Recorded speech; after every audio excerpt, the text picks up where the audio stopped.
अलोनी गोबरी क्या बोलते हैं इधर झारखंड में, हमको नहीं मालूम, तो आप लोग बताने का प्रयास करिएगा।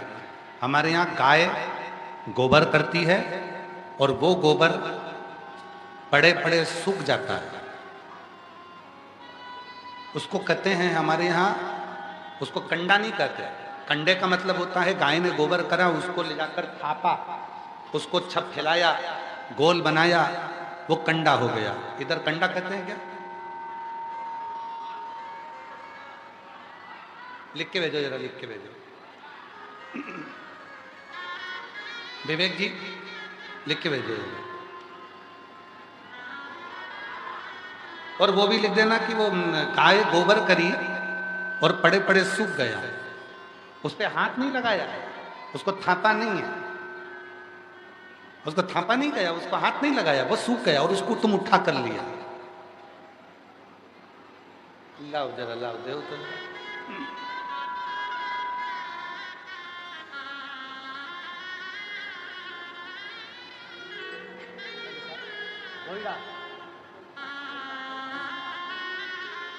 गोईठा,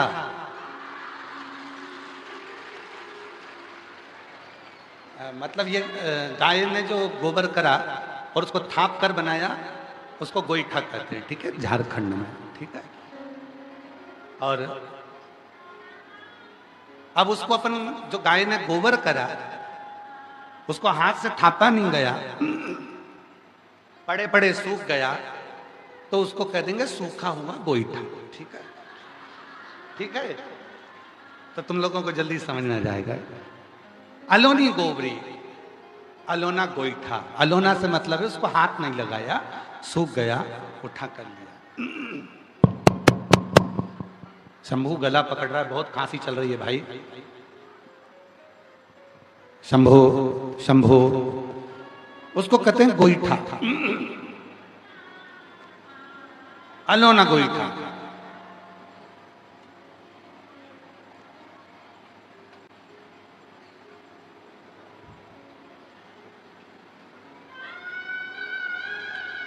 उसको लाए, गाय ने जो गोबर कराए और उस गोबर को हाथ नहीं लगाया है, सूखा हुआ है, लेकर आ गए अलोना गोईठा और उसको जलाया, थोड़ा सा घी डालकर उसको जला लिया, जलाकर उसकी जो भस्म बनी, उस भस्म को कपड़े से छानो और कपड़े से छानने के बाद फिर वापिस छानो, फिर वापिस छानो, 11 बार उस भस्म को पंचाक्षर मंत्र बोलकर, नमः शिवाय, षडाक्षर मंत्र बोलकर ओम नमः शिवाय, उस भस्म को छानो, नमः शिवाय, ओम नमः शिवाय, नमः शिवाय, ओम नमः शिवाय बोलकर उसको छान लिया।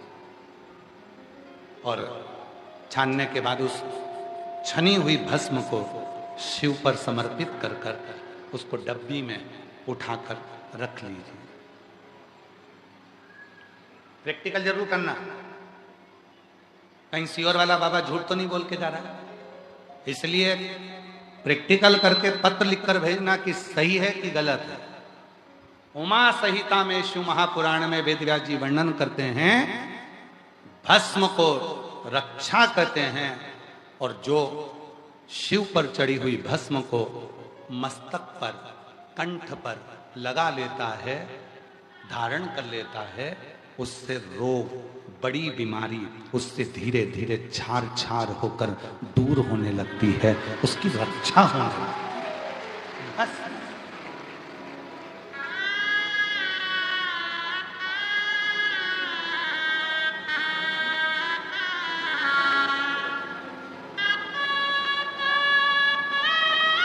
बहुत बहुत जिस स्त्री को, जिस पुरुष को, जिस नारी को, जिस बेटी को, जिस बेटे को, जिस माता को, जिस पिता को बहुत स्वप्न आते हैं और गंदे गंदे स्वप्न आते हैं, गलत गलत विचार आते हैं, गलत सोच आती है, बार बार गलत विचार अपनी बुद्धि में आते जाते हैं, स्वप्न पे स्वप्न आते जाते हैं, रात भर सपने चलते हैं, सुबह तक उठो तब तक सपने दिखते रहते हैं। तो एक काम करो, शंकर भगवान पर भस्म चढ़ाने के बाद एक बेलपत्र भगवान शिव पर समर्पित करो और उस भस्म को वापिस उठा कर लेकर आ जाओ और उस भस्म को अपने कंठ पर लगाना प्रारंभ कर दो।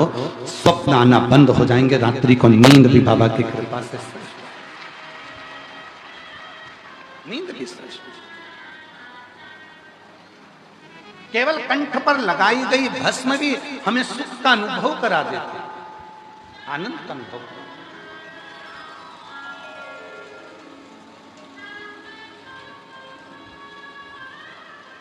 ऐसे दयालु नाथ से रिश्ता बनाइए,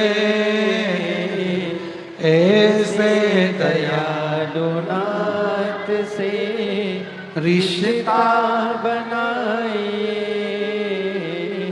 मिलता रहेगा आपको जो कुछ भी चाहिए, मिलता रहेगा आपको जो कुछ भी चाहिए, ऐसा करिश्मा होगा जो हुआ कभी नहीं, ऐसा करिश्मा होगा जो हुआ कभी नहीं। मांगा है भोलेनाथ से वरदान।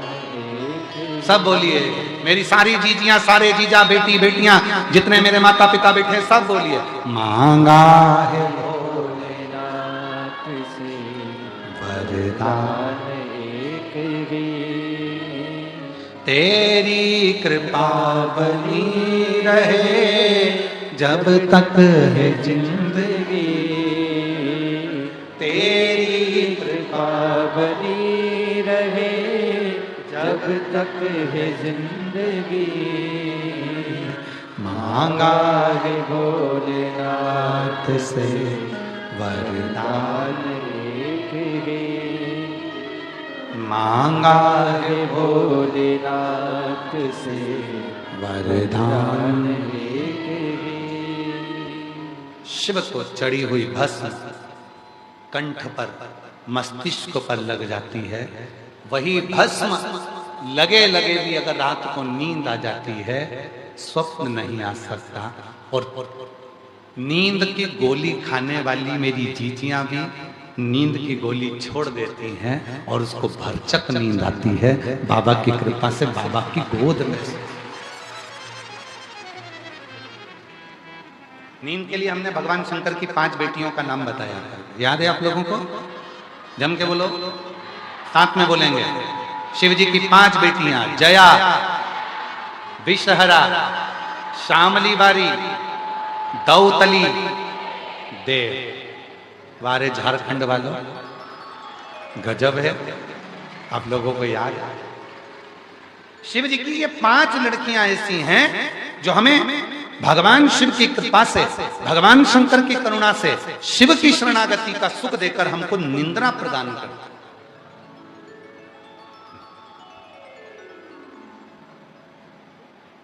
बेचैनी हो, नींद नहीं आए, शिव जी की इन 5 बेटियों का नाम जया, विषहरा, श्यामली बारी, दौतली, देव, 5 बेटियों का नाम लीजिए और जल का आचमन कर कर विश्राम कर। शिव पर चढ़ी हुई भस्म हमारे जीवन को सुख प्रदान करती है। उस भस्म के 5 नाम हैं, सब लोग बोलेंगे साथ में। पहला विभूति, दूसरा भसित, तीसरा भस्म, चौथा छार, 5वां रक्षा। ये भस्म के 5 नाम है जो भगवान शंकर की लगी हुई भस्म को अपने कंठ पर, मस्तिष्क पर धारण करता है। उसकी रक्षा स्वयं देवाधिदेव महादेव करना प्रारंभ कर दे, स्वयं शिव कर रक्षा।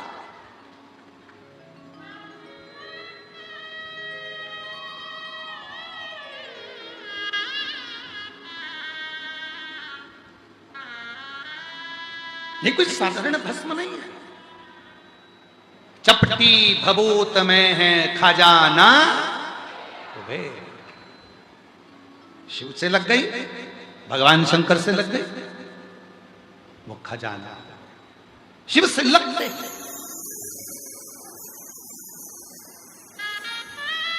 कितना सुंदर कहा है।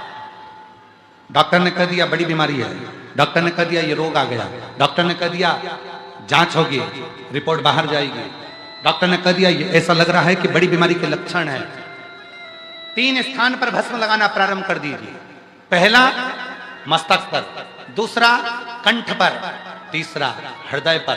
3 जगह पर भस्म लगाना प्रारंभ कर दीजिए। रिपोर्ट चाहे कहीं पर भी जाएगी, हमेशा रिपोर्ट अच्छी ही आएगी, रिपोर्ट बेकार नहीं आ सकती, रिपोर्ट बेकार नहीं आ सकती, सभी अच्छी।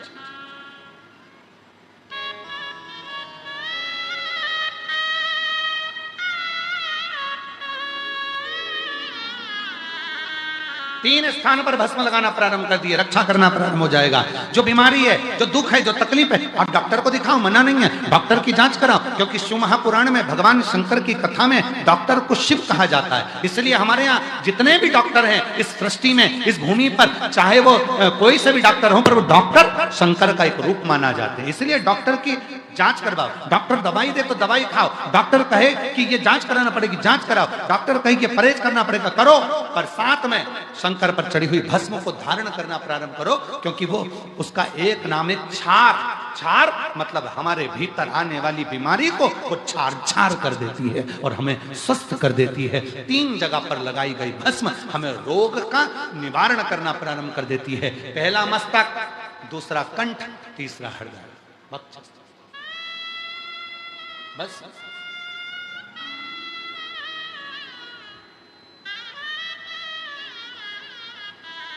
अब हम आपसे पूछें, भस्म लगाने में कितने पैसे लगे तुम्हारे? भस्म लगाने में कितने पैसे खर्च हुए तुम्हारे? भस्म बनाने में कितने पैसे खर्च हुए तुम्हारे?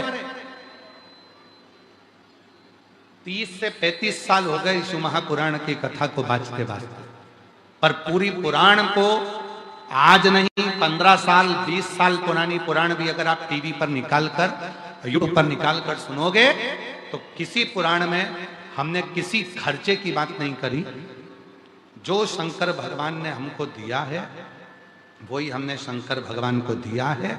जल हो, बेलपत्र हो, भस्म हो, पुष्प हो, दुर्वा हो, जो शिव ने हमें दिया हमने वो शंकर को दिया, और शंकर का वो ही प्रयोग हमने अपने ऊपर किया, और उसका फल संपूर्ण जगत को प्राप्त हुआ, संपूर्ण जगत को।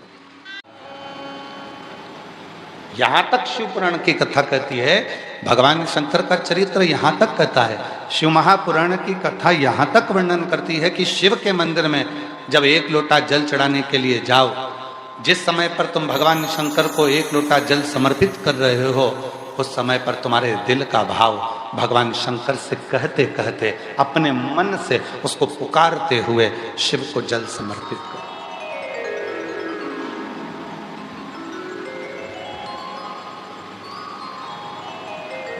पुकारो उसे।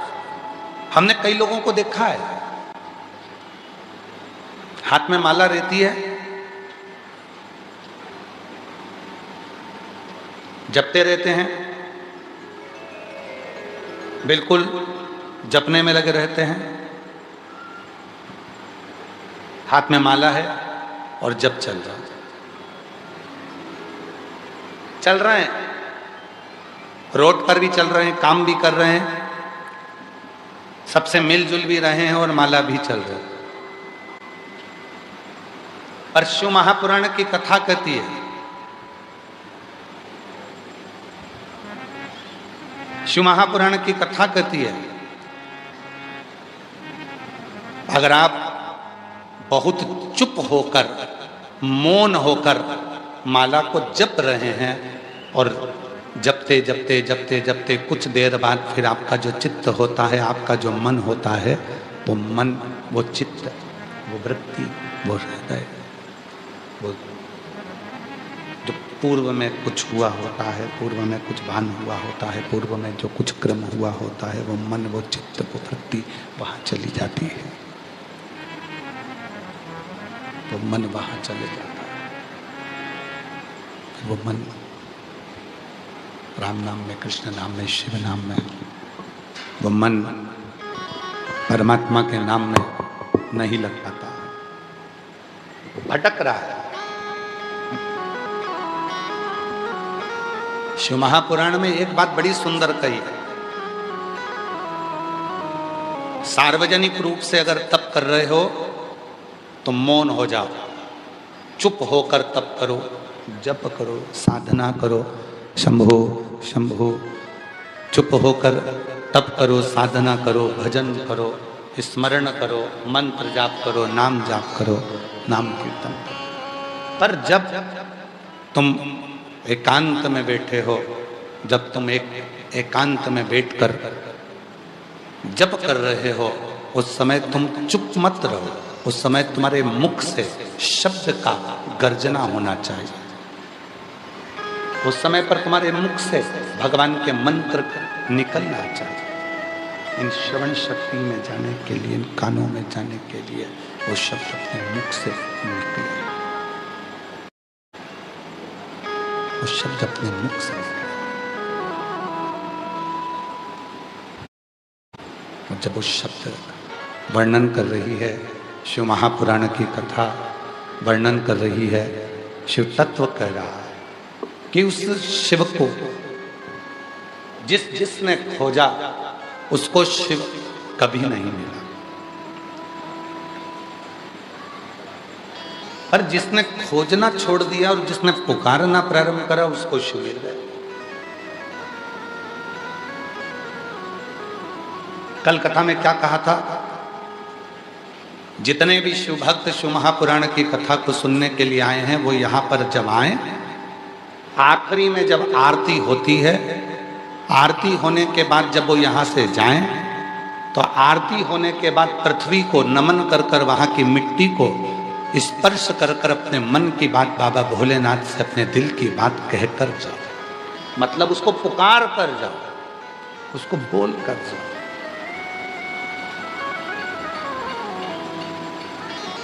और जब आप उससे अपने दिल की बात बोलकर, अपने दिल की बात पुकार कर, अपने दिल की बात उसको कहकर जाओगे, पुकार के जाओगे, तो वो उस बात को स्वीकार करेगा, उस बात को बोलेगा, स्वीकार करेगा।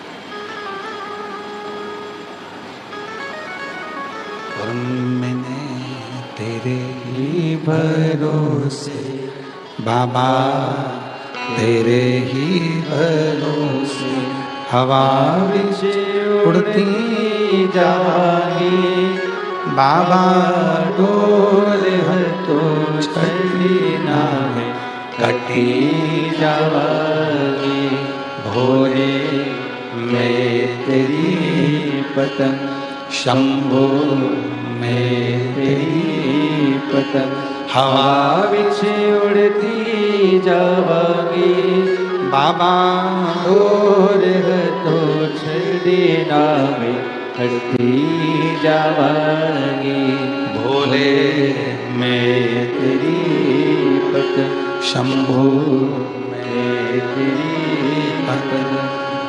शिव को पुकारो, और जितना जितना भगवान शंकर को पुकारोगे उतना उतना शिव तुम्हारे करीब में आता जाएगा। उसको पुकारो। उस समय पर आप शिव को अपने मन की बात कहते हो,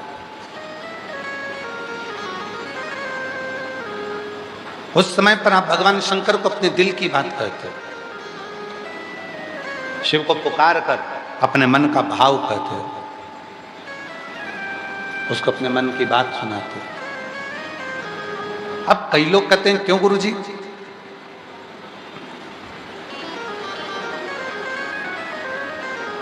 हम शिव जी को जल चढ़ाते हैं, हम भगवान शंकर को पानी चढ़ाते हैं, हम भगवान शंकर का पशुपति व्रत करते हैं, हम 16 सोमवार का व्रत करते हैं, हम सोमवार का व्रत करते हैं, फिर शिव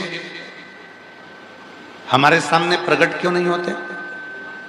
शिव पुराण कहती है आप सोमवार का व्रत करो, आप 16 सोमवार व्रत करो, आप पशुपति व्रत करो, आपकी मर्जी पड़े जो व्रत करो, पर उस व्रत के साथ में सबसे ज्यादा जरूरी है आपका इंतजार करना, सबसे ज्यादा जरूरी है आपकी प्रतीक्षा, थोड़ा सा इंतजार करना, थोड़ी सी प्रतीक्षा। अब दुनिया के लोग क्या कहते हैं कि बस हमने जल चढ़ाया और कोई अच्छा सा चमत्कार हो जाए। शिव महापुराण की कथा कहती है कि मेरा शंकर भगवान चमत्कार से कभी प्रकट नहीं हुआ, मेरा शंकर भगवान नमस्कार से प्रकट होता है, वो चमत्कार से प्रकट नहीं। आजकल एक होड़ लगी हुई है कि चमत्कार हो जाता है तुरंत, ना जाने कौन कौन तुमको मिल जाते हैं, लाओ हम थोड़ी सी ऐसी भभूति उठाकर घुमा के फेंकेंगे, सोने के हंडे निकल जाएंगे। अगर ऐसे सोने के हंडे निकलते होते तो व्यक्ति को कोई कर्म नहीं करना पड़ता। और शिव महापुराण की कथा क्या कहती है कि कहीं मत जाओ, किसी के द्वार पर जाकर ये मत सोचना कि हमको कोई सोने के हंडे निकाल कर दे देगा, तिजोरी का माल निकाल कर दे देगा। शिव पुराण की कथा कहती है, भगवान शंकर का चरित्र कहता है कि अपने को खुद को अपनी मेहनत करना पड़ेगी, अपने को खुद को अपना कर्म करना पड़ेगा। और जब हम अपनी मेहनत करेंगे, अपना कर्म करेंगे, अपने कर्म को आगे बढ़कर करते रहेंगे, शंकर भगवान पर अपन सर्वस्व छोड़ देंगे और अपने कर्म को करेंगे, तब उसका फल अपने को जरूर प्राप्त होगा। आप और हम कर्म ही नहीं करें, आप और हम कर्म ही नहीं करें और सोचें कि हमें कुछ मिल जाए, तो वो कभी नहीं मिल सकता। कर्म करना पड़ेगा, अपनी मेहनत अपने को करना पड़ेगा। और कोई तुमसे कह दे कि मैं तुम्हारे सारे दुख मिटा दूंगा, समझ लेना कि पक्का झूठ बोल रहा है। जो तुम्हारे दुख मिटा देगा, उसका खुद का दुख नहीं मिटा तो वो दूसरे का क्या खाक मिटाएगा? व्यर्थ की बात। अपने दुख को दूसरा नहीं मिटा सकता, अपने दुख को अपन को खुद को मिटाना पड़ेगा। इसलिए एक लोटा जल अपने को खुद को चढ़ाना पड़ेगा और अपनी मेहनत, अपना परिश्रम, अपना रात दिन अपने को एक करना पड़ेगा, तब जाकर अपना दुख अपने आप समाप्त होता चले जाएगा। किसी की सामर्थ्यता नहीं कि कोई तुम्हारे दुख को मिटाए। शंभो शंभो शंभो शंभो शंभो शंभो शंभो शंभो शंभो। किसी की सामर्थ्यता नहीं कि कोई तुम्हारे दुख को मिटाए। अपने दुख को अपने को स्वयं मिटाना, अपना कर्म अपने को खुद करना, अपना परिश्रम अपने को खुद करना, कोई दूसरा नहीं। हाँ, किसी ने पूछा फिर हम एक लोटा जल चढ़ाते हैं तो उसका फल क्या मिलता है? तो शिव महापुराण की विद्येश्वर संहिता कहती है, जब हम कर्म करते करते करते करते एक लोटा जल चढ़ाना प्रारंभ करते हैं तो हमारे उस कर्म का फल ये मिलता है कि हमारे लिए रास्ते खुलते चले जाते हैं और हम अपनी मंजिल पर पहुंच जाते हैं।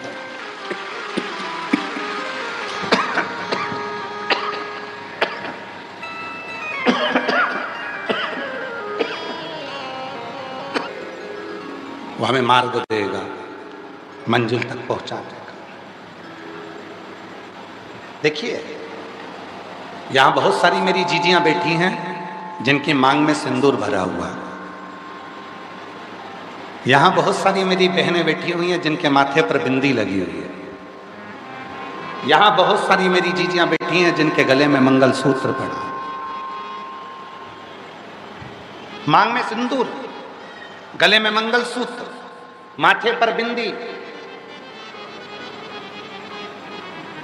और वो मांग का सिंदूर, माथे की बिंदी, गले का मंगलसूत्र पहनकर वो मेरी जीजी अगर बाजार में चली जाती है, मार्ग में चली जाती है, तो किसी व्यक्ति की हिम्मत नहीं होती कि उसको निगाह उठाकर देख ले, क्योंकि उसको लगता है कि इसका पति है,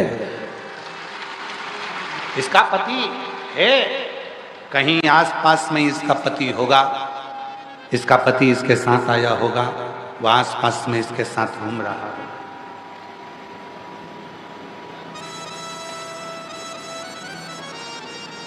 किसी की हिम्मत नहीं है कि कोई उसको ताना दे दे, कोई किसी की हिम्मत नहीं है कोई इस पर कमेंट्स कर दे, कोई उसको अपशब्द कह दे, कोई उसको ताना दे दे, कोई उसको कुछ शब्द कह दे, किसी की हिम्मत। बस उसी तरह जैसे मांग में सिंदूर देखकर, गले में मंगलसूत्र देखकर, माथे पर बिंदी देखकर कोई व्यक्ति निगाह उठाकर नहीं देखता, अपशब्द नहीं कहता, उसी तरह गले में रुद्राक्ष देखकर, मस्तक पर भस्म देखकर और भगवान शंकर का जल अपने मुख में पड़ने पर यमराज की भी हिम्मत नहीं होती कि वो हमको निगाह उठाकर देखे।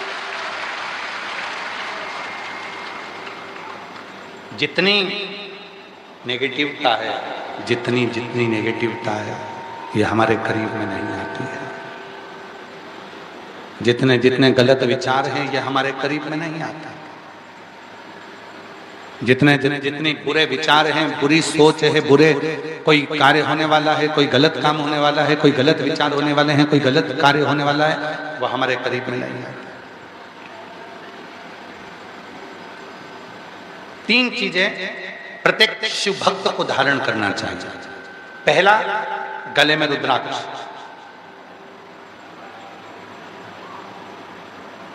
दूसरा, भगवान शंकर को जल चढ़ाकर उस जल का आचमन करना। कायिक, वाचिक और मानसिक 3 पाप समाप्त। कायिक भी होगा, वाचिक भी होगा, मानसिक भी होगा, 3 पाप समाप्त। पहला है गले का रुद्राक्ष धारण करना। दूसरे नंबर पर है शिव जी को जल चढ़ाकर उसका आचमन करना। तीसरे नंबर पर भगवान शंकर पर चढ़ी हुई भस्म को, शिव जी पे चढ़े हुए चंदन को, शंकर भगवान पे चढ़े हुए भस्म को अपने मस्तक पर धारण करना। कई लोग उसे भस्म कहते हैं, कई लोग उसको विभूति कहते हैं, विभूति कहते हैं। शिव महापुराण भगवान शंकर की कथा वर्णन करती है कि शिवजी पे चढ़ी हुई भस्म को 5 नामों से जाना जाता है। कितने नाम है भस्म के? जम के बोलो जरा। 5 नाम। पहला, भगवान शंकर पर चढ़ी हुई भस्म को लोग विभूति भी कहते हैं। विभूति, विभूति का मतलब क्या होता है? ऐश्वर्य। विभूति का मतलब होता है ऐश्वर्य। शिव जी पे चढ़ी हुई भस्म को लोग विभूति कहते हैं, ऐश्वर्य उसको कहा जाता है, उसको लोग ऐश्वर्य कहते हैं।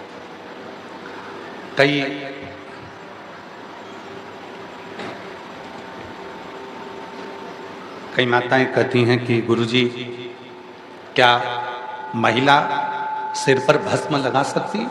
क्यों नहीं? क्या बच्चे सिर पर भस्म लगा सकते हैं? क्यों नहीं? क्या कोई गृहस्थ आश्रम में रहने वाला, घर में रहने वाला कोई गृहस्थी क्या भस्म लगा सकता है? क्यों नहीं? भस्म को विभूति भी कहते हैं। विभूति का मतलब होता है ऐश्वर्य। जिसने भगवान शंकर पर चढ़ी हुई विभूति को, भस्म को मस्तक पर थोड़ा सा भी लगाया है, एक न एक दिन वो ऐश्वर्यवान बनकर ही रहता है, उसको ऐश्वर्यता प्राप्त होती ही। विभूति का मतलब है ऐश्वर्यता, विभूति का मतलब ऐश्वर्य।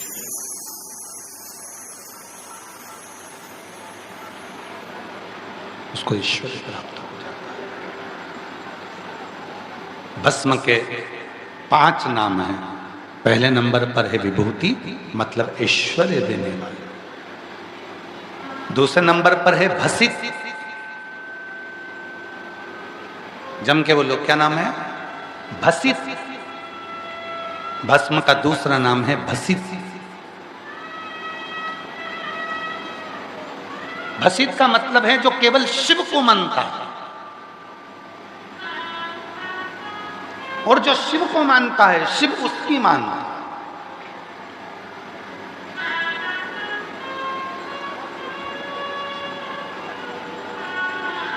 चलो एक सरल भाषा में समझिएगा। आप जिस मोहल्ले में रहते हो, आप जिस क्षेत्र में रहते हो, वहां के विधायक का नाम आपको मालूम होगा। अब आपके क्षेत्र में आपके विधायक की चलेगी कि दूसरे विधायक की चलेगी? जम के बोलो जरा, अरे जम के तो बोलो। अपने ही विधायक की चलेगी ना, आपके क्षेत्र में आपके कलेक्टर की चलेगी कि दूसरे कलेक्टर की चलेगी? जम के बोलो जल्दी से, अपने कलेक्टर।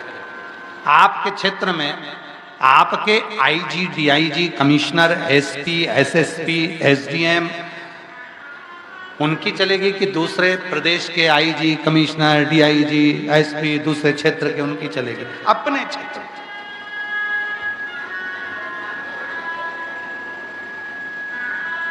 इसलिए भस्म का एक नाम है भसित।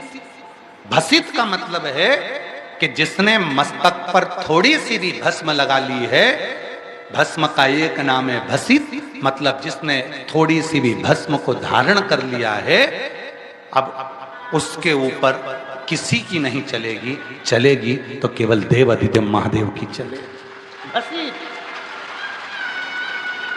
किसी दूसरे की नहीं चलती, किसी दूसरे की नहीं चलती, चलेगी तो केवल शिव की चलेगी। भगवान शंकर की, योग हरदानी की, त्रिकालदर्शी की, कैलाशी अविनाशी की ही चलेगी, फिर वहां किसी दूसरे की नहीं चलती, किसी दूसरे की नहीं चलती। 5 नाम है भस्म के। पहले नंबर पर है विभूति, ऐश्वर्य देने वाली।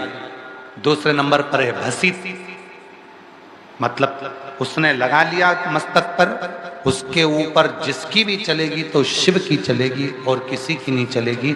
उसके ऊपर ना लोग कहते हैं इसको मंगल लग गया, लोग कहते हैं इसको राहु लग गया, इसको शनि लग गया, इसको केतु लग गया, इसको ये लग गया, इसको कहीं कोई कहता है इसको हवा लग गई, कोई ने कह दिया इसको भूत लग गया, कोई ने कह दिया इसको प्रेत लग गया, कोई ने कह दिया इसके ऊपर टोना कर दिया, कोई ने कह दिया इसके ऊपर टोटका कर दिया, किसी ने कह दिया इसके ऊपर बंधन कर दिया। शिव महापुराण की कथा कहती है जिसके मस्तक पर शंकर पर चढ़ी हुई भस्म लग जाती है, भस्म का एक नाम है भसित। और वो भस्म जब भसित के रूप में लग जाती है तो उस पे ना टोना लगता है, ना टोटका लगता है, ना कोई बंधन होता है, ना मंगल लगता है, ना शनि लगता है, ना राहु लगता है, ना केतु लगता है। उस पर केवल एक भस्मधारी भगवान शंकर का आशीर्वाद ही लगता है, इसके सिवा कुछ नहीं लगता। वो भसित है,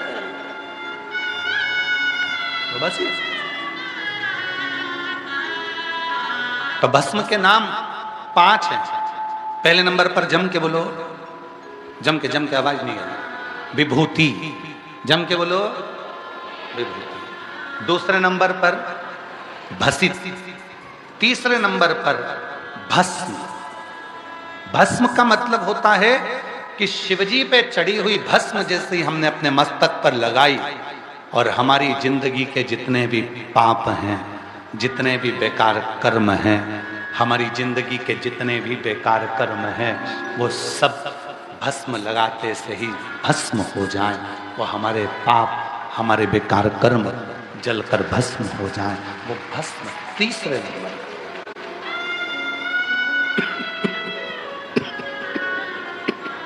वो तीसरे नंबर भस्म। और भस्म का चौथा नाम है छार। अब 3 नाम आपको मालूम पड़ गए हैं। सभी लोग बोलेंगे भस्म के 5 नाम में से 3 नाम। पहला, सारे पंडाल में से आवाज आना चाहिए, पहला विभूति, दूसरे नंबर पर भसित और तीसरे नंबर पर भस्म। अब चौथा नाम आ रहा है भस्म का छार।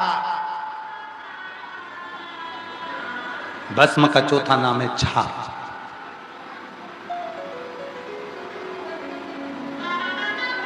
जो विपदा आती है, आपदा आती है,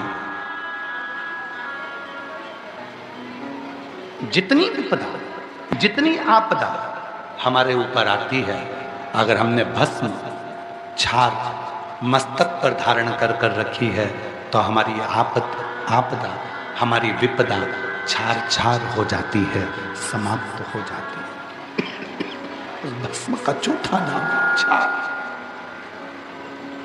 भस्म का छोटा नाम छार। आपदा को, विपदा को छार छार कर देना, आपदा को, विपदा को छारित कर देना, छार छार कर देना।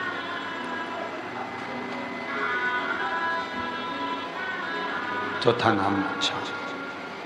फिर से बोलेंगे 4 नाम, पहला, दूसरा वसी, तीसरा भस्म, चौथा छार। मस्तक पर भस्म आई तो उसका चौथा नाम है छार। हमारी आपदा को, हमारी विपदा को, हमारे आने वाली परेशानी को, हमारे आने वाली बीमारी को, हमारे आने वाले रोग को, हमारी आने वाली तकलीफ को पहले ही वो छार छार कर दे, उसका नाम है भस्म, जिसको हम छार भी कहते हैं। और भस्म का चौथा नाम है, भस्म को 5वें नाम से पुकारते हैं। चौथा नाम छार हो गया, 5वां नाम है भस्म का रक्षा।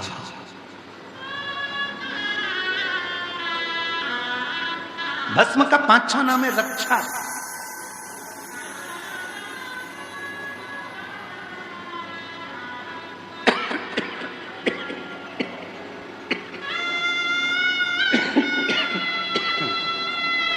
रक्षा, ये भस्म का 5वां नाम है रक्षा। ये हमारी परिवार में, कुटुंब में, रिश्तों में, नातों में, अपनों में, दुनिया की दृष्टि से, दुनिया के क्लेशों से, दुनिया की नज़र से हमारी रक्षा करती है। शरीर के और धन के ढेरों दोस्त हो सकते हैं, पर मन का तो केवल एक शिव ही दोस्त है। इस मन का, तुम्हारे पास में धन बढ़ता जाएगा तो आपके दोस्त बढ़ते चले जाएंगे, मित्र बढ़ते चले जाएंगे, सखा बढ़ते चले जाएंगे, रिश्तेदार बढ़ते चले जाएंगे, पहचान वाले बढ़ते चले जाएंगे। तन अच्छा है, शरीर में कोई रोग नहीं है, तो तुम्हारे दोस्त बढ़ते चले जाएंगे। शरीर में अगर एक भी रोग आ गया, तुम हॉस्पिटल में पड़ गए, और शरीर अगर बेकार होना चालू हो गया, धीरे धीरे दोस्त कम हो जाए। तन के और धन के दोस्त बहुत हो सकते हैं, पर मन का तो केवल एक ही दोस्त है, और वो देवाधिदेव महा, वो मित्र।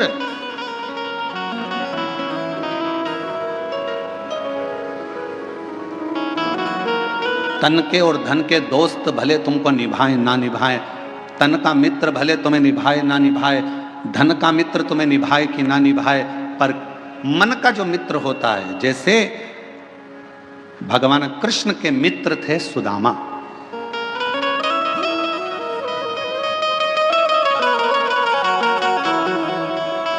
और सुदामा जी को निभाया भगवान कृष्ण ने। भगवान राम जी के मित्र थे निषाद राज, और निभाया भगवान राम ने। आप भी अपनी जिंदगी में एक मित्र शिव को बना लो, आप भी अपनी जिंदगी में एक मित्र देवाधिदेव महादेव को बना लो। और अगर शिव तुम्हारे मित्र बन गए तो ये निश्चित है कि तुम निभाओ कि ना निभाओ, पर मेरा देवाधिदेव महादेव तुमको निभाता जरूर है। शंभु शरण पड़ी मांगो घड़ी रे घड़ी, दुख काटो दया करी दर्शन आपो। शंभु शरण पड़ी मांगो घड़ी रे घड़ी, दुख काटो दया करी दर्शन आपो। परमात्मा को अपना मित्र भी बना लो। कोई तो होना चाहिए जिससे आप अपने दिल की बात कर सको।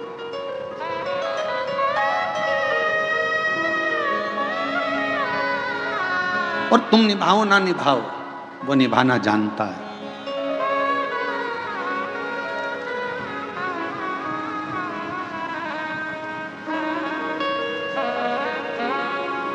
मनुष्य और भगवान में क्या अंतर है?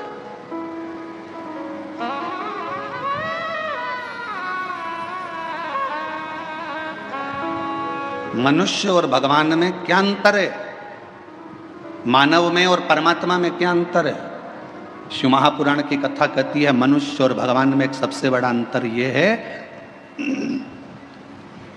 कि भगवान गलती नहीं करता और मनुष्य गलती पर गलती करता ही रहता है। जिस मानव से, जिस मनुष्य से पृथ्वी पर जन्म लेने के बाद अगर गलती नहीं हो रही है तो समझ लेना कि वो मनुष्य ही नहीं है। मानव का शरीर गलती का पुतला होता है, इसमें थोड़ी थोड़ी गलतियां तो जीवन में मानव के शरीर में होती ही रहती है। सास बहू को चिल्ला कर कह दे तूने फिर गलती कर दी, बहू को कह देना चाहिए मम्मी मनुष्य होना, इंसान होना तो गलती तो होगी, और आप अगर भगवान होना सासू जी तो माफ करना चालू कर दो। मैं इंसान हूं, आप भगवान हो, माफ कर दो।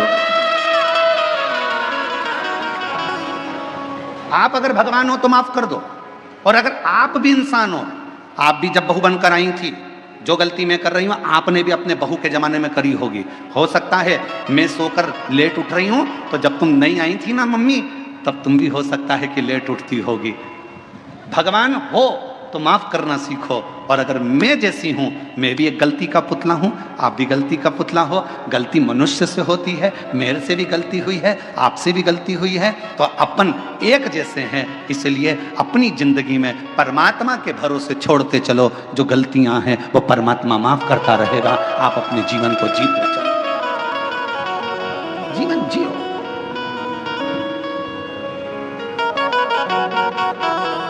कोई तुमसे कह दे मैं गलती नहीं करता तो उसके पांव पड़ लेना, तुम तो भगवान हो जी, तुम तो भगवान हो, तुम ही में सब कुछ दिखता है, तुम ही राम हो, तुम ही कृष्ण हो, तुम ही शिव हो, तुम ही जगदम्बा हो। जो कहे तुमसे कि मैंने जिंदगी में कोई गलती नहीं करी, समझ लेना उसको पांव पकड़ कर कह देना कि तुम भगवान हो। परंतु हम तो इंसान हैं, आज भी गलती कर रहे हैं और आगे भी गलती करेंगे, क्योंकि मनुष्य का शरीर मिला है ये पूर्ण परमात्मा बनने के लिए नहीं मिला, इंसान को इंसान बनने के लिए मिला।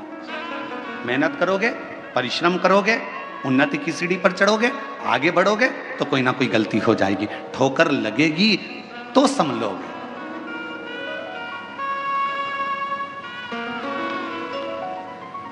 अच्छा बोलो री जीजियों, ओ बेजापुर वालियों, उत्तर देना। पहले दिन तुम कथा में आगे बैठने का रास्ता ढूंढ रही थी, बोलो सही है कि गलत है? दूसरे दिन तुम्हें रास्ता ढूंढने की जरूरत पड़ी क्या? तुमको मालूम था इधर से शॉर्टकट है, खेत में से निकल के उधर से कूद के इधर से आके इधर से भराना है और यहां जाके बैठ जाए, जगह क्लियर। और तुम्हें रास्ता याद था तो तुमने क्या करा, अपनी रिश्तेदार को, वो कह रही थी उधर से, तू चुप है, उससे पे पल्लू वल्लू लेके और तू मेरे पीछे पीछे पीछे पीछे चल चल, और उसको भी रास्ते पे। अरे कितनी गंदगी हो रही, कीचड़,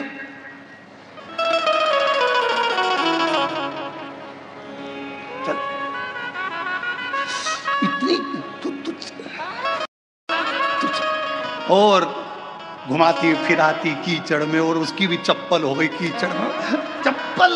चप्पल को जानते चूल्हा में, तू चल, और चप्पल रख ली झोला में और कथा में आगे लाकर बिठा दिया। जब दोनों चली तो फिर सहेली ने कहा कितनी जोरदार जगह मिल गई थी ना बैठने के लिए, इतनी अच्छी जगह, ये तो सोचे ही था। अब चप्पल तो जैसे ही कथा पूरी हुई रोड पे निकली और निकलते सी पानी की बोतल में चप्पल घिस घुसा के तैयार करके पाँव में पहन के फिर पल्लू। अब जरा विचार करिए, पहले दिन जगह ढूंढने में थोड़ा परिश्रम लगा, दूसरे दिन तुम्हें खुद जगह मिल गई, तीसरे दिन तुम अपनी सहेली को भी बिठा ली, चौथे दिन अपने परिवार वालों को भी बिठा ली और जगह तुम्हारे पास हो गई। एक सच्चा भक्त, भगवान शिव का एक परम भक्त ऐसा ही होता है, पहले संघर्ष की जिंदगी जीते जीते मंजिल तक पहुंचता है, फिर सबको उस स्थान तक पहुंचा देता है कि ये स्थान मैंने देखा है, ये शिव का धाम मैंने देखा है, ये भगवान का नाम मैंने देखा है, चलो यहाँ चलकर बैठते हैं, चलो यहाँ चलकर स्मरण करते हैं। चलो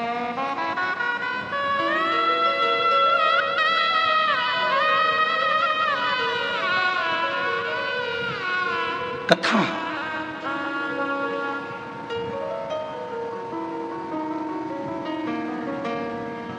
कोई तुमसे कहे कि मैंने जिंदगी में कोई गलती नहीं करी, कह देना तुम भगवान हो, तुम भगवान।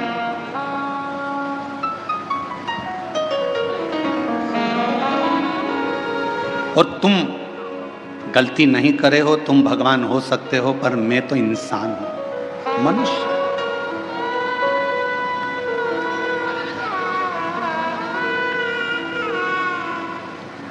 और मानव अगर गलती नहीं करेगा तो गलती करेगा कौन? गलती? और कृपा की ना होती जो आदत तुम्हारी, तो सोनी अदालत तुम्हारी। गरीबों के दिल में जगह तुम ना पाते, तो किस दिल में होती इबादत तुम्हारी, तो किस दिल में होती इबादत तुम्हारी। कृपा की न होती जो आदत तुम्हारी। तुम भगवान हो सकते हो, पर मैं तो इंसान की इंसान हूं।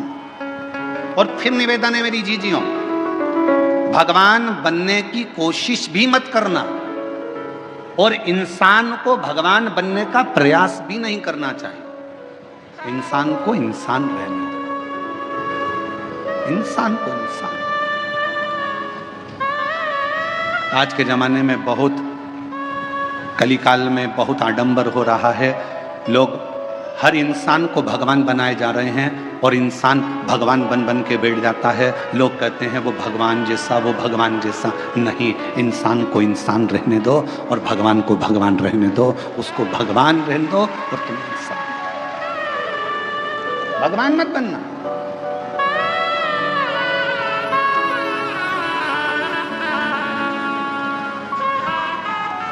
इंसान इंसान। गलती हो रही है, एक बार होगी, दो बार होगी, धीरे धीरे संभलते जाओगे, समझो। उसका काम है क्षमा करना, और तुम्हारा काम है गलती करना। करो। गलती नहीं करोगे तो समझोगे कैसे? एक पिता ने अपने बेटे से कहा, मैंने तुझे फैक्ट्री का काम सौंप दिया है, मैंने तुझे ऑफिस सौंप दिया है, मैंने तुझे पूरा काम सौंप दिया है। एक बात सुन लेना, घाटा नहीं लगना चाहिए। मैंने तुझे समझा दिया, पहले पूरा काम तुझे सौंप दिया है, पूरी फैक्ट्री तुझे सौंप दी है, पूरा व्यापार तुझे सौंप दिया है, घाटा नहीं लगना चाहिए। और बेटे ने काम करना चालू करा। काम करते करते उसकी कहीं बाहर देश में पहचान बढ़ गई। उसने अपना माल पूरा विदेश में बेच दिया, बेचा, और विदेश में माल अटक गया, अटका, पैसा अटक गया। मालूम पड़ा वो लड़का कर्जे में डूब गया। बाप ने कहा, मैंने पूरी फैक्ट्री तुझे दे दी थी, मैंने पूरी कंपनी तुझे दे दी थी, मैंने तुझे पूरा ऑफिस दे दिया था, और तूने कर्जे में लाकर छोड़ दिया, तूने कर्जे में लाकर डुबो दिया। बेटा कहता है, पापा गलती हुई है, सुधारूंगा, थोड़ा समय। अब पिता को चाहिए कि बेटे को बल दे, कोई बात नहीं, हो गई, मेहनत करना, फिर मेहनत करना, धीरे धीरे बढ़ना, हो सकता है फिर उन्नति की सीढ़ी पर चढ़ जाए। गलती बेटे के सामने हुई, बेटे ने फिर मेहनत करी। मेहनत करते करते बेटा जितना माल गया था उससे 1000 गुने माल का फिर मालिक बनकर बैठ गया, फिर बैठा। और अब वो बेटा गलती नहीं करता। क्यों? क्योंकि पहले माल भेजने में गलती हो गई थी, पहले इससे गलती हो गई थी, अब नहीं होगी। किसी किसी को तो भगवान भी पृथ्वी पर जन्म देने के बाद सोचता है, इसको तो भेजना ही नहीं था तो अच्छा था। मालूम क्या था कि इतनी निंदा, इतनी बुराई, इतनी चुगली, इतने अपशब्द, इतनी गाली, इतना आड़ा टेढ़ा बोलेगी, इतना अपशब्द बोलेगा, ऐसा रहेगा, दिन भर बेकार काम करेगा, लोगों का दिल दुखाएगा। तो भगवान भी सोचता है, इसको एक बार तो जन्म दे दिया, अगली बार नहीं भेजना इसको, चाहे कुछ भी हो जाए, इसको 94 तरह के नरकों में पटक देना, पर पृथ्वी पर मत भेजना इसको। इतना झूठ, इतना छल, इतना प्रपंच, इतने गलत शब्द, इतना अपशब्द, इसको पृथ्वी पर मत भेजना। अब भेज दिया। और कृपा की ना होती जो आदत तुम्हारी, तो सोनी ही रहती अदालत तुम्हारी। गरीबों के दिल में जगह तुम ना पाते, तो किस दिल में होती इबादत तुम्हारी, तो किस दिल में होती इबादत तुम्हारी। हो जाए गलती हो जाए तो कोई बात नहीं, पर भगवान नहीं बनना अपन को, अपन इंसान के इंसान। सत्संग, कथा, स्मरण भगवान के करीब में लेकर जाता।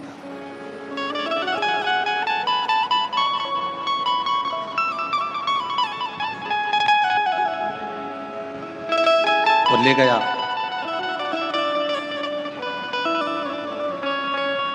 भागीरथ जी ने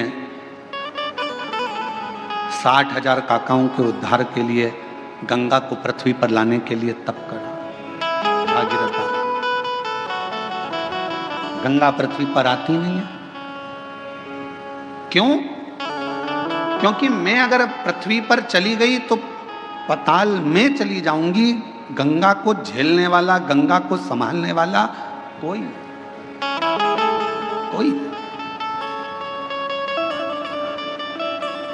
गंगा पृथ्वी पर नहीं आ रही। भागीरथ जी ने फिर तप करा, फिर साधना करी, फिर उपासना करी, और भागीरथ बाबा ने फिर निवेदन करा गंगा जी से कि आपको पृथ्वी पर आओ, पृथ्वी पर आओ। गंगा जी मना करती है, मैं नहीं आऊं, मुझे संभालने वाला भी तो कोई चाहिए। भागीरथ जी ने पूछा कि आप पृथ्वी पर नहीं आओगी तो मेरे काकाओं का उद्धार कैसे होगा, मैं क्या करूं कि आप पृथ्वी पर आ जाओ। तो गंगा मैया ने भागीरथ जी से कहा कि एक बार किसी सदगुरु की शरणागति में बैठकर थोड़ा सा सत्संग कर लो, तुम्हें कोई ना कोई तो राह मिल जाएगी। भागीरथ बाबा गुरु बाबा के पास जाकर बैठ गए। गंगा आने को तैयार है, पर मैंने गंगा मैया कह रही है कि मुझे झेलेगा कौन, मैं किससे प्रार्थना करूं। तो संत सतगुरु ने कह दिया कि सत्संग में बैठे हो, इतना याद रखना कि गंगा को झेलने के लिए एक ही है जो झेल सकता है। वो कौन? तो कहा गंगा को झेलने के लिए जिसने अपने पूरी तप और साधना को पूरी जिंदगी में करता रहा हो, वही गंगा को झेल सकता है। और वो देव अधिदेव महादेव है जो गंगा को अपने मस्तक पर झेल सकता है। इसके सिवाय कोई गंगा को झेल पाए ये किसी के बस की बात नहीं है।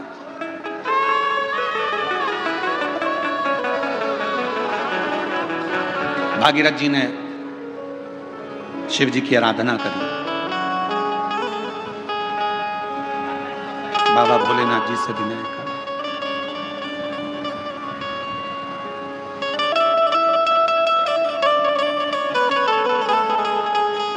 महादेव नमन चरणों में स्वीकार कीजिए, सबका किया है मेरा कल्याण कीजिए, उद्धार कीजिए। हे त्रिपुंडधारी, हे त्रिशूलधारी, हे त्रिपुंडधारी, हे त्रिशूलधारी, चरणों में तेरे बाबा जी पावन है चारों धाम। तेरी देव करते वंदना, पूजे सीताराम। तेरी देव करते वंदना, पूजे है सीताराम। हो जाए पूरी कामना, हो जाए पूरी कामना, उपकार कीजिए, सबका किया है मेरा उद्धार कीजिए, कल्याण कीजिए। हे त्रिपुंडधारी, हे त्रिशूलधारी, हे त्रिपुंडधारी, हे त्रिशूलधारी। आप कुछ कृपा करो। भागीरथ जी ने भगवान शिव की आराधना करना प्रारंभ करी। शिव जी के लिए अखंड तप किया भागीरथ बाबा ने, ऐसी अखंड साधना करी कि भगवान शंकर का कैलाश धाम हिल जाए, पर शिव का कैलाश नहीं हिला। भागीरथ जी ने खूब तप करा, पर शंकर भगवान का कैलाश धाम नहीं हिल पाया, हिला ही नहीं।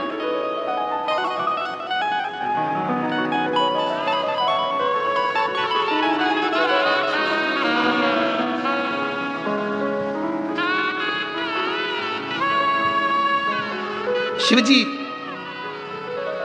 तुम्हारे तप से, शिव जी तुम्हारी साधना से, शिव जी तुम्हारी तपस्या से जितनी जल्दी प्रसन्न नहीं होते, शिव जी उतनी जल्दी एक लोटे जल से प्रसन्न हो जाते हैं। और फिर निवेदन करूंगा, सावन का महीना लगते से ही मेरी जीजियों से निवेदन है, एक लोटा जल नहीं, कितना? 2 लोटा जल, दोनों हाथ में भरा हुआ।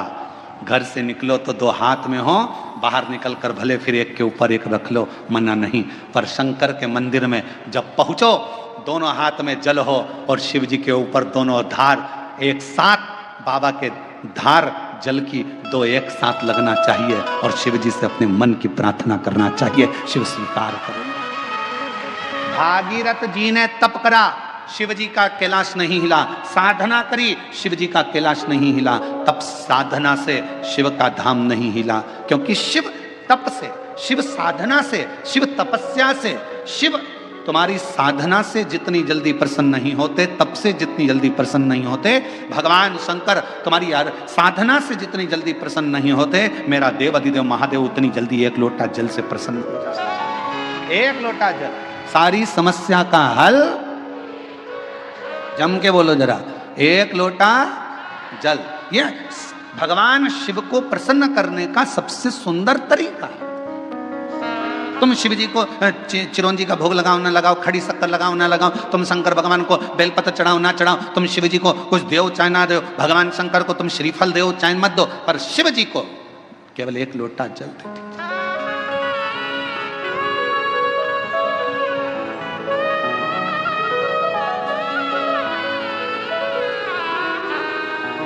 छत्तीसगढ़ में एक बहन ने एक प्रश्न लिख के भेजा था कि भगवान के मंदिर में नारियल क्यों तोड़ा जाता है।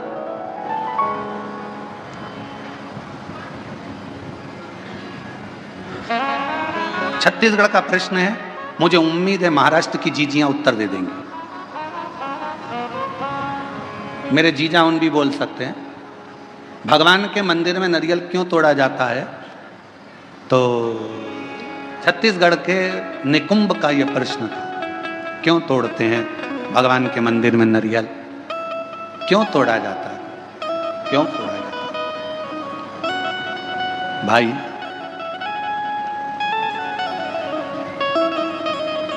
कहा तो कहा भगवान को प्रसन्न करने के लिए, पर हमसे अगर हमारे हम अब इस जगह पर हम हमारे शिव पुराण की बात नहीं कर रहे हैं, हम हमारे दिल की बात कर रहे हैं, हमारे मन की बात कर रहे हैं। ये हम हमारे मन से कर रहे हैं कि जीजी ने पूछा कि भगवान के मंदिर में नारियल क्यों तोड़ा जाता है, तो शायद मेरा दिल कहता है कि भगवान भी कहते होंगे, तू मेरे मंदिर में नारियल तोड़ ले पर अपने घर को मत टूटने देना, तू मेरे मंदिर में नारियल तोड़ ले पर अपने राष्ट्र को मत टूटने देना, तू मेरे मंदिर में नारियल तोड़ ले पर अपने सनातन को मत टूटने देना, वो नारियल के रूप में स्वीकार। ये मेरा दिल करता है। किसी को गलत लगे तो मैं क्षमा चाहता हूं इस बात के लिए, पर मेरा मन कहता है कि मेरा शिव कहता होगा, मेरे राम कहते होंगे, मेरे हनुमान कहते होंगे, मेरे भगवान कहते होंगे कि मेरे सामने तू नारियल तोड़ ले पर अपना घर मत टूटने देना, मेरे सामने तू नारियल तोड़ ले पर सनातन धर्म मत टूटने देना, मेरे सामने नारियल तोड़ ले पर हिंदू धर्म मत टूटने देना, और मेरे सामने नारियल तोड़ ले पर मेरे राष्ट्र को मत टूटने देना। मुझे स्वीकृत है।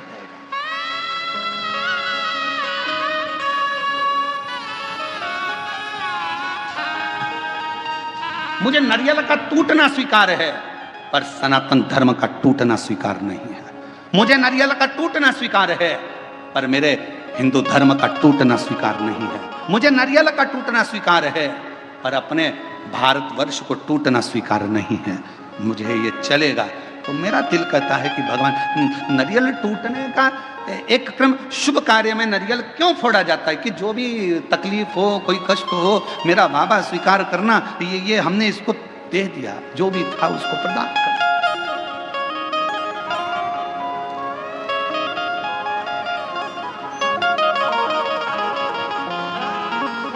और इसीलिए शायद एक रहोगे तो सेफ रहोगे, शायद दुनिया के लोगों के लिए नारा इसीलिए एक बाबा ने दे दिया उत्तर प्रदेश के।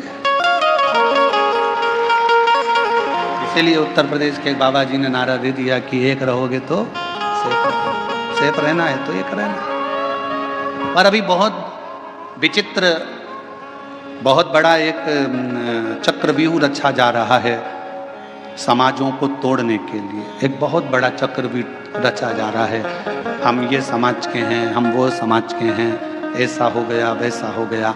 मेरा तो हाथ जोड़कर निवेदन है, इन सब बातों को भूल जाओ। हम सनातनी हैं, हम हिंदू हैं, हम एक रहें, इससे बढ़कर मत टूटो। जरा से वोट बैंक के चक्कर में समाजों में ना टूटा जाए। हम एक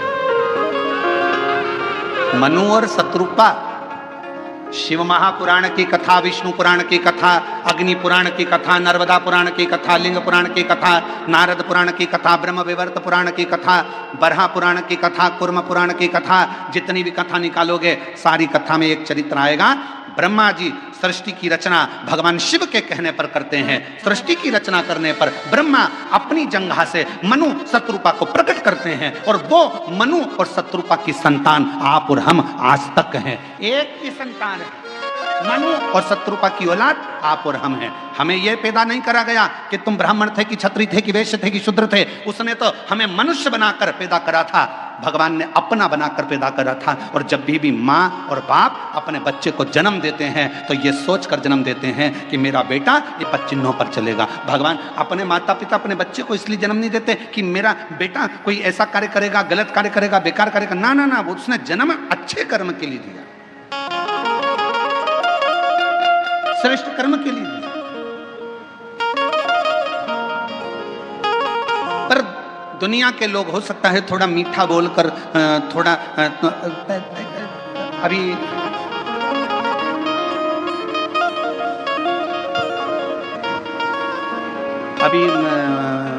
बहुत अच्छे अच्छे फल आ रहे हैं बाजार में, बहुत अच्छे अच्छे आ रहे हैं। उसमें से एक मैंगो आम, जामुन,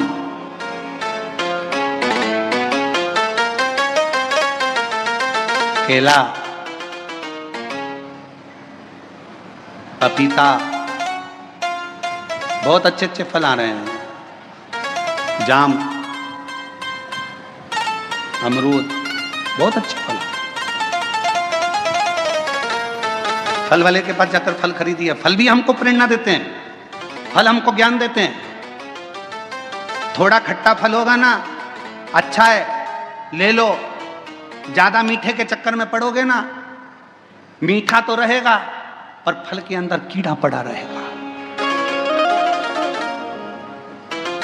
फल मीठा है पर जितना मीठा फल होता है उतना अंदर से सड़ा होता है। जितना मीठा फल होता है उतना अंदर में कीड़ा होता है। इसलिए ज्यादा मीठा बोलने वालों से सावधान रहना।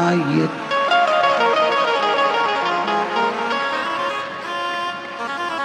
सावधान इंडिया, सावधान। पपीता दुकान वाला कह रहा बहुत मीठा, बहुत मीठा, बहुत मीठा। तुम लेके आ गए, अंदर से सड़ा था। आम इतना मीठा, इतना मीठा। थोड़ा खट्टा आम लाती ना, सड़ा नहीं रहता, क्योंकि जिसकी बाड़ी थोड़ी सी कड़वी रहती है ना, उसके अंदर खटास में अंदर कीड़े नहीं रहते। मुंह से बोल दिया सफाचट, एक बार बोल दिया, बेकार लगे अच्छा लगे, क्योंकि खट्टा खट्टा है, जो है, कड़वा कड़वा है, जो है। पर मीठा फल अंदर कीड़ा बैठा रहता है, मीठा फल अंदर से सड़ा रहता है। इसलिए थोड़ी सावधानी रखना। दुनिया के लोग कहें बहुत मिलेंगे आपको, बहुत आते रहेंगे लोग बाग, तुम्हारे से बहुत मीठी मीठी बातें करेंगे, बहुत मीठा बोलेंगे और बाद में तुमसे कहेंगे क्यों थोड़ा मीठा। तुम देखना जिसको पैसे की जरूरत होती है कितना मीठा बोलता है, जी जी, जी जा जी, जी जा जी, और पैसा लेके चले गया 5-10 हजार, उसके बाद तुम मांगने जाओ तब खा के भाग रहे हैं, लौटा देंगे। व्यर्थ की बात नहीं करना, रिश्तेदारी में फालतू की फूट मत डालो, हम आएंगे देंगे, मना नहीं कर रहे। अरे मिठास में कीड़ा हो सकता है, मिठास पर खटास में कीड़ा नहीं हो सकता। सावधान रहें, थोड़ा सतर्क रहें, सतर्क होना जरूरी है। मेरे शंकर भगवान की कथा कहती है, शिव जी का कैलाश धाम नहीं हिला, बहुत तप करा, भागीरथ जी ने साधना करी, तप करा, पर भगवान शंकर का कैलाश नहीं हिला, क्योंकि उनने तप करा था। अगर तप की जगह पर एक लोटा जल लेकर पार्थिव लिंग का निर्माण कर कर शिव जी को जल चढ़ा देते, मेरा शंकर सामने प्रकट हो जाता। और आखिरी में भागीरथ जी ने देखा शिव जी प्रकट नहीं होते, तब भागीरथ बाबा ने वही किया जो आप करते हैं, एक लोटा जल मेरे भागीरथ बाबा ने शिव को हृदय का जल चढ़ाना प्रारंभ करा, तो शिव सामने आकर प्रकट हो गए। मांग तुझे क्या चाहिए भागीरथ, बोल तुझे क्या, क्या दूं, क्या दूं? तो भागीरथ बाबा ने कहा, प्रभु बस गंगा जी पृथ्वी पर आना चाहती हैं, पृथ्वी पर आएंगी तो पाताल में चली जाएंगी, आप कृपा करो कि ये गंगा को अपने जटा में झेल। शिव जी ने कहा जटा में, हाँ। कितने चतुर थे भागीरथ जी, उन्होंने गंगा जी को हाथ में झेलने का नहीं बोला, उन्होंने गंगा जी को हृदय में झेलने का नहीं बोला, उन्होंने गंगा जी को सिर पर झेलने का, जटाओं में झेलने का बोला। क्यों? क्योंकि भागीरथ बाबा जानते थे हृदय में शिव के माँ गौरा विराजमान है, हाथों में शिव के, शिव भक्तों की डोर थमी हुई है। सिर पर अगर गंगा बैठ गई तो शिव भक्तों का भी कल्याण करेगी और जगत का भी कल्याण करेगी। सिर पर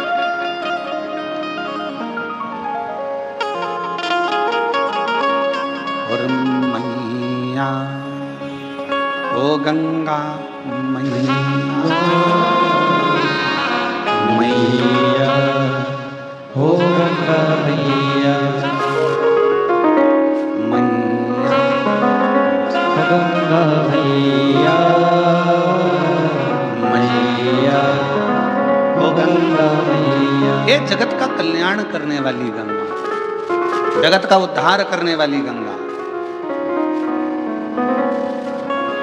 फिर किसी ने एक बार प्रश्न किया था, क्या शिव जी को गंगा का जल अधिक प्रिय है? शंकर भगवान को गंगा का जल अधिक प्रिय है?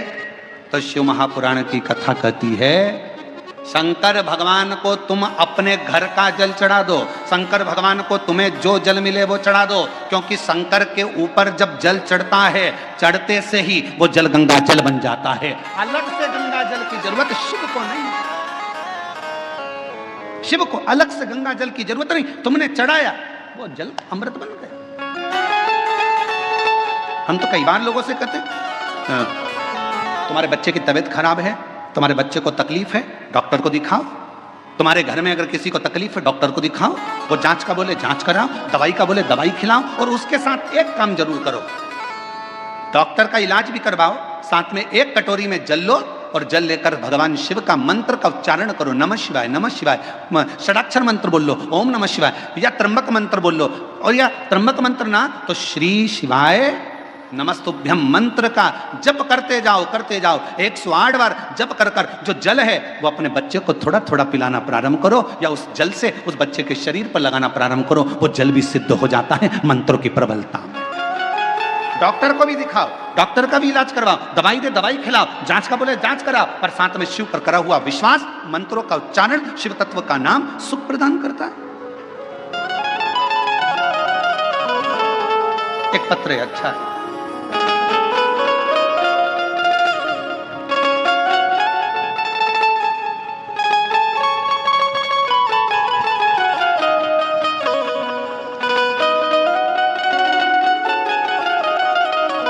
दिव्या गुलाब सिंह राजपूत, जन्म दिनांक 22/7/2008, मुकाम पोस्ट जय सिंह नगर, महाराणा प्रताप, तालुका गंगापुर, जिला छत्रपति संभाजी नगर। मोबाइल नंबर ये है। कहीं बैठी हो? आप ही हैं? बच्ची आई है साथ? आ जाओ, ले आओ। मैं दिव्या राजपूत, बाबा की कृपा से मेरी जन्मजात एक बीमारी है किडनी की। मेरी एक किडनी पूरी बेकार है और दूसरी किडनी मेरी 20% काम कर रही है। डॉक्टर ने कहा था कि सिर्फ 2 साल तक जीवित रह सकती है, पर शिवजी पे भरोसा कर कर आज तक जीवित हूं। ये मेरे शंकर की करुणा है, मेरे शिव की करुणा। गुरुदेव, पहली किडनी तो थी नहीं, दूसरी भी 20% ही बची थी, तो डॉक्टर ने मुझे 2 साल दिए थे कि अब तुम 2 साल से ज़्यादा नहीं रहोगे, पर बाबा की कृपा से मैं जीवित हूँ, अच्छी हूँ। गुरुदेव, मैं हर जगह कथा में पहुंची। गुरुदेव, कथा में आने का मेरा केवल एक ही काम था, क्योंकि मुझे डॉक्टर ने डायलिसिस पर डाल दिया था और डॉक्टर ने कह दिया था कि डायलिसिस चलेंगे। अब मन करता था कि डायलिसिस की जिंदगी क्या जिंदगी। तब किसी ने कहा कि अगर पंडाल में बैठकर शिव महापुराण की कथा सुनी जाए, शिवजी को 1 लोटा जल चढ़ाया जाए, तो उसका फल जरूर मिलता है। और बाबा की ऐसी कृपा हुई, मैंने नागपुर, सीहोर, छत्रपति संभाजी नगर में कथा को सुना और बेजापुर पंडाल में भी कथा सुनने के लिए आई हूँ। बाबा, डायलिसिस की बात आई, कथा सुनने के बाद, शिवजी पे जल चढ़ाकर बेलपत्र लेने के बाद फिर मैं वापिस डॉक्टर साहब के पास डायलिसिस की जांच के लिए पहुंची, तो डॉक्टर ने कह दिया तुम्हारी रिपोर्ट पूरी नॉर्मल आ गई है, अब तुम्हें डायलिसिस की जरूरत नहीं है। पत्र को आप लोग देख सकते हो, पूरी रिपोर्ट नॉर्मल आ गई है, अब तुम्हें डायलिसिस की जरूरत नहीं है। मैं बाबा को यहाँ प्रणाम करने के लिए आई, मैं बाबा को नमन करने के लिए। और तेरी कृपा का क्या है भरोसा, कब किस पर हो जाए, जरा सी हम पर कर दो, जरा सी हम पर कर एक पत्र दो। हो रहे, अच्छा। मेरी कृपा का क्या है भरोसा, कब किस पर हो जाए, जरा सी हम पर कर दो, जरा सी हम पर कर दो। मुकाम गंगा सागर नामदेव, धूलिया डोंगर गांव, तालुका पाथरी, जिला परभणी। डोंगर गांव में हम रहते थे। हमारे को बच्चे तो हुए, पर बच्चे शांत हो गए, जीवित नहीं रहे। गुरुदेव, हम वहाँ रहने के बाद में डॉक्टरों से इलाज करवाते रहे। 10 साल तक जालना में ट्रीटमेंट चालू रखा, पर उसमें भी कोई सफलता नहीं रखी। 10 साल निकल गए, 12 साल निकल गए, ऐसे वर्ष निकलते चले गए। गुरुदेव, तो भी औलाद का सुख नहीं आया। फिर किसी ने कहा कि एक बार पंडाल में जाकर कथा सुनो। हम पंडाल में जाकर बाबा को कथा सुनने प्रारंभ करा, बाबा से विनय करी, वहाँ की मिट्टी को अपने गर्भ से लगाया और बाबा से झोली पसार कर संतान का सुख मांगा। पशुपति व्रत 2 बार करे, सफेद आंकड़े की जड़ का प्रयोग 2 बार करा, और बाबा ऐसी कृपा शिव जी ने कर दी कि मेरा गर्भ ठहर गया। गर्भ ठहरा तो बाद में मालूम पड़ा कि मेरे गर्भ में 1 नहीं 2 बच्चे हैं, और बाबा की कृपा से गर्भ में 2 बच्चे। जानकर समय बीता, बच्चे ने जन्म लिया, पर एक बच्चे की स्वास्थ्य ज़्यादा खराब रहा, तो भी पूर्ण भरोसा शिव जी पर था, और बाबा की कृपा से आज मेरा दूसरा बच्चा भी स्वस्थ है। 11 अगस्त 2023 को हमारे यहाँ पर बाबा की कृपा से दोनों बच्चों ने जन्म लिया। शिव जी की कृपा से दोनों बच्चे स्वस्थ हैं। दोनों का फोटो लगा रही हूँ, फोटो आप लोग देख सकते हो। और अगर बच्चे आए हों तो उनको लेकर बेलपत्र लेने के लिए आ सकते हैं। तेरी कृपा का भरोसा, कब किस पर हो जाए, जरा सी हम पर कर दो, जरा सी हम पर कर दो। जिस पर भी हो गई तेरी करुणा कृपा वो भव पार हुआ, भव पार हुआ। पापी हो चाहे जितना उसका भी बाबा उद्धार हुआ, उद्धार हुआ। गिद्ध अजामिल गणिका जैसे तेरे मन को भाई जरा से हम पर कर दो, जरा से हम पर कर दो। बेटी की एक किडनी तो जन्म से ही नहीं है, दूसरी किडनी 20% खराब हो गई थी। डॉक्टर ने 2 साल जीवित रहने का बोला था। बाबा पे भरोसा करती करती कथा सुनना, और अभी कथा में आने से पहले 15 दिन पहले जांचें कराई। शिव जी की कृपा से किडनी ने काम करना प्रारंभ करा और अब रिपोर्ट नॉर्मल हुई। शिव की कृपा, शिव की, शंकर शंकर।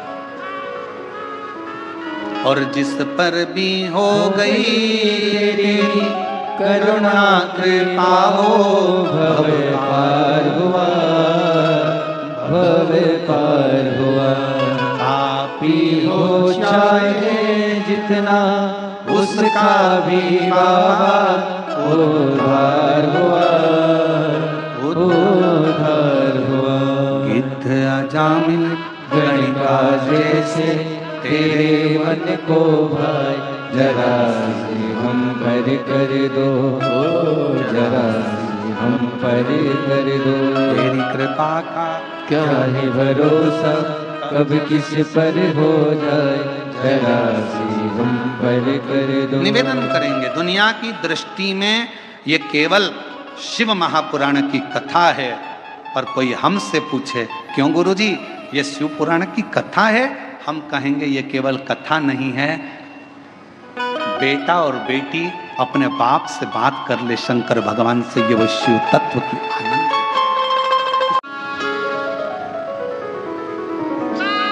पार्वती मैया ने भगवान शिव जी से कहा,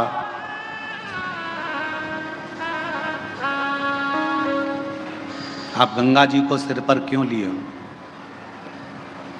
किस लिए? आप सबको मालूम होना चाहिए गंगा जी माता पार्वती जी की बड़ी बहन है।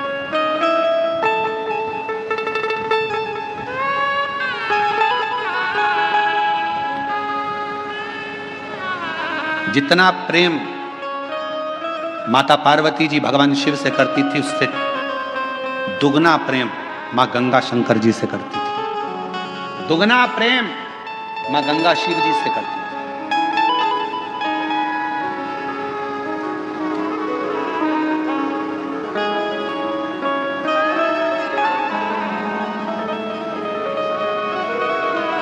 एक दिन पार्वती जी को मालूम पड़ा कि जितना स्नेह मैं करती हूँ, जितनी पूजन मैं करती हूँ, उतनी ही मेरी बड़ी बहन शिव जी से करती है, शिव जी की आराधना करती है, गंगा जी शंकर की पूजन करती है, उतनी।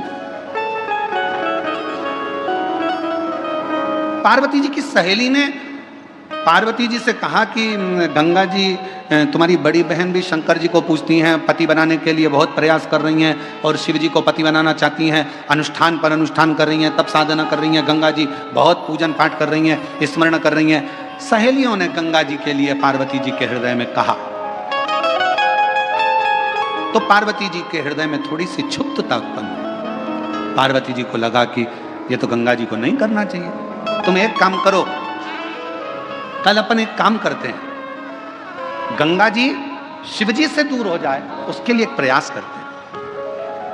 और पार्वती जी की सहेली के कहने पर पार्वती जी की सहेली ने एक रचना रची और पार्वती जी की सहेली ने रचना रखकर कहा कि मैंने सुना है अगर कोई संत निकल कर जाते हैं और उनके ऊपर अगर पानी डाल दिया जाए, पानी का छींटा दे दिया जाए, तो संत प्रसन्न होकर वर दे देते हैं। गंगा जी ने कान लगाकर सुन लिया कि ऐसा करने से मुझे शिव मिल सकते हैं। सामने से दुर्वासा बाबा जाते हुए नजर आते, एक संत का जाना होता, गंगा जी का पानी का फेंकना होता और फेंकने पर जैसे ही जल फेंका ऋषिवर को क्रोध आ गया और उन्होंने कह दिया, गंगा तूने एक संत का अपमान करा है, संत का अपमान।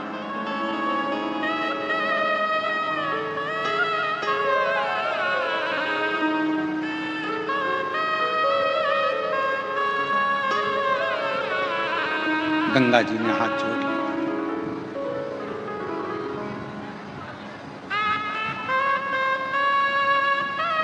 चरणों में मैं प्रणाम करती हूँ, क्षमा करिए, क्षमा करिए, मैं विनय करती हूँ, मुझे क्षमा कर।